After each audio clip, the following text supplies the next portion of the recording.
जय श्रीमान नारायण। दोस्तों कैसे हैं आप लोग अच्छे होंगे।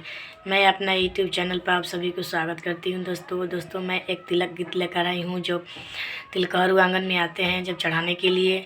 तो हमारे जो भी हम लोग मिलजुल कर कैसे गाते हैं आप लोग को बता रहे हैं, अपनी ब्लॉग में देख सकते हैं आप मेरे चैनल पर नए हैं तो प्लीज़ सब्सक्राइब कीजिए, पुराने हैं तो लाइक कीजिए, कमेंट कीजिए और अच्छा कमेंट कीजिएगा भैया प्लीज़।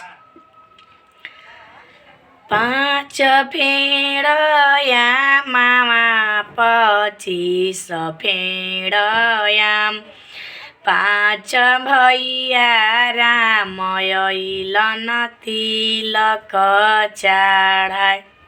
राम जी के आसन रिखी के दुआर, राम जी के आसन रिखी के दुआर।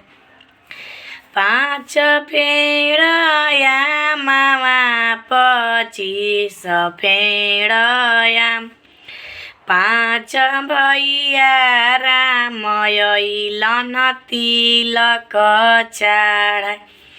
राम जी के आसन रिखी के दुआर, बैठेलन बेटी के पापा खरई बिछाए।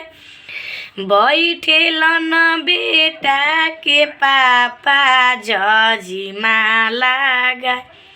राम जी के आसन रिखी के दुआर, राम जी के आसन रिखी के दुआर।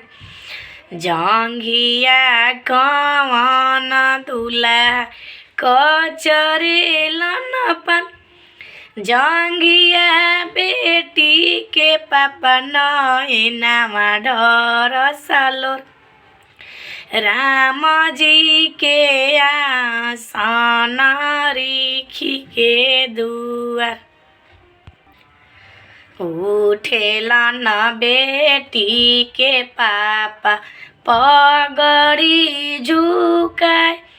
उठेलन बेटा के पापा धोती फहराए।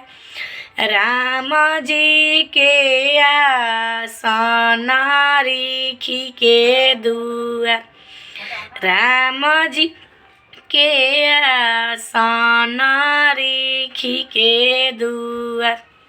राधे राधे दोस्तों, फिर मिलूंगी एक नए वीडियो के साथ।